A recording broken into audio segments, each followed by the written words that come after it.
I'm now joined by James' father, Ralph Bulger. Ralph, first of all, thank you so much. I know it's the first time since that parole board made that decision that you've done a TV interview. Sarah and I are very delighted you're here. We talked before. Mm-hmm. What were your thoughts when you found out? Initial thoughts, initial reaction?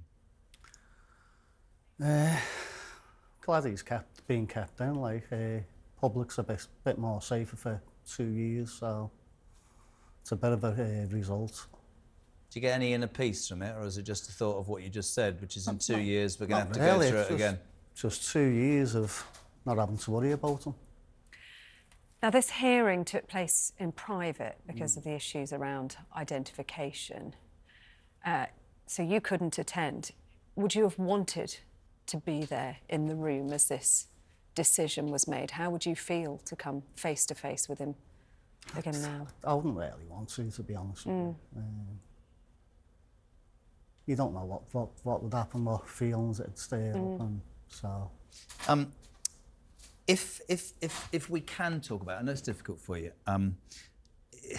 This argument, I mean, I had somebody on who'd written a book about the whole story the other day who said to me, and I quote, and I'd like your take on it. We've always been straight with each other. A child at 10 is not evil. Well, he was. To which I said, well, it was premeditated because another kid got away the minute before your son didn't, right? He was very lucky, so. I've always been under the belief of he wants to commit again.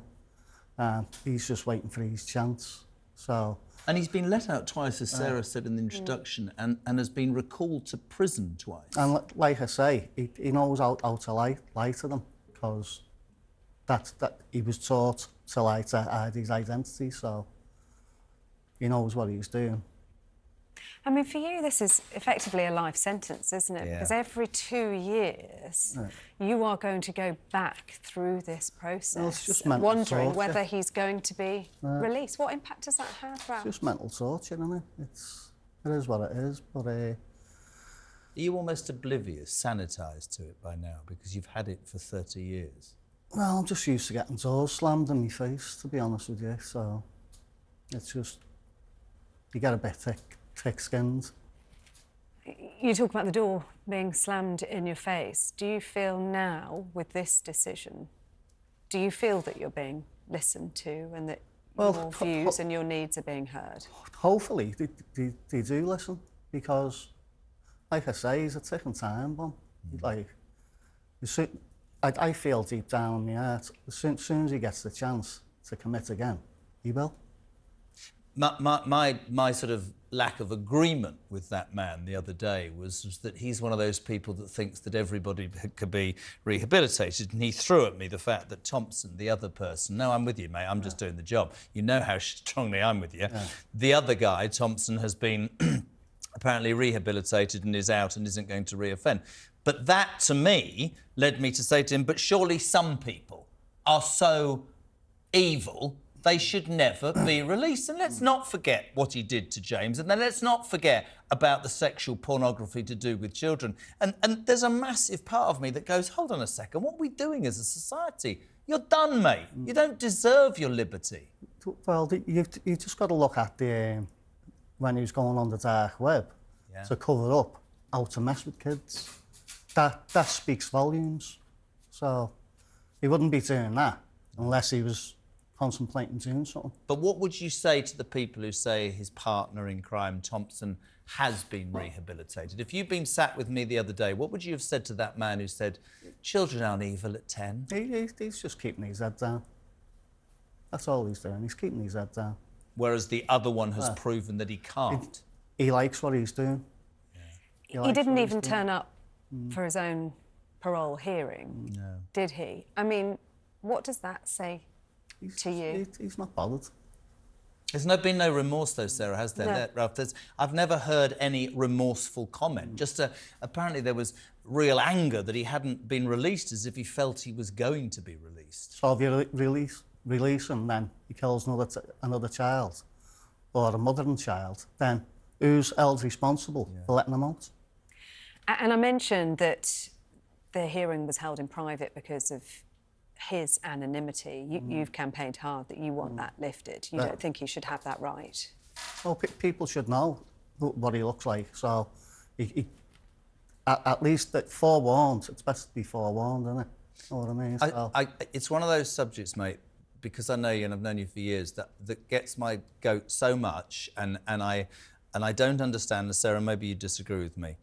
I think there are certain things in life that mean that you lose the right to be treated like the rest of civilization. And I am sick and tired of hearing people say to me, but you know, he's changed. Well, hold on a second, you just used the best sentence. You and your ex-wife have been given a life sentence. James got no chance, and yet we're debating whether at taxpayers' cost, this piece of trash, who, can I just repeat again, right, has come out twice because Parole thought he'd changed to make problems with kids and sexual abuse images. Is there not a case of, like, as a society, we should be going, sorry, you're too much of a danger, you've had your chance, you've broken the rules, do one. That's how I see it. Exactly. Well, it should be. Why do we not, though? Well, I wonder, I mean, we've had a series of Justice Secretaries, haven't we, over the last couple of years. The Justice Secretary now, Alex Chalk, has said the government's reforming the parole system to try and introduce a stronger ministerial check on the most dangerous of offenders, which I think, you know, Jon Venables certainly falls into that category. Do you feel that government intervention is the right thing, and do you feel that this government is listening to you and taking this seriously? Hopefully they do take it serious, and they've kept them in for a reason. You know what I mean? So. Did you read was there an explanation? I didn't see it, or was it just made? They still think he's a danger to the public, so.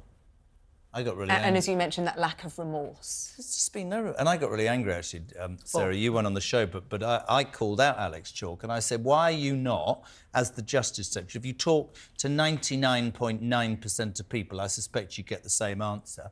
And what happens the day that he's not released? Alex Chalk jumps up and goes, we're delighted. Well, you're the bleeding Justice Secretary. Why didn't you help that? That's what Ralph means when he says, Sarah, doors shut in his face. What do you want? In an ideal world? Keep them off the streets. Make mothers and children safe. Change the law? Just... I'd throw away the key, to be honest with you, but that's just me. It's not just you. Do you understand that, Sarah, don't you? Yeah, I mean, look, I think that somebody here has been given multiple chances at rehabilitation and has been sent back to jail twice.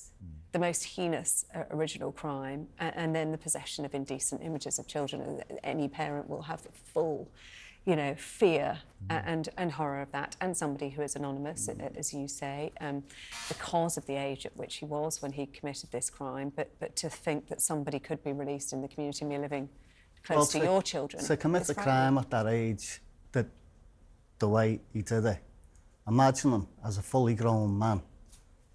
You can easily overpower a woman with a child, but it'd have to get through that mother to kill the child. So, what would you do to the mother? And I think the point is here that this is someone who has reoffended as an adult. This isn't. We're not just talking about someone who committed a crime as a child. That's what you've got to take everything into consideration. He likes what he's doing.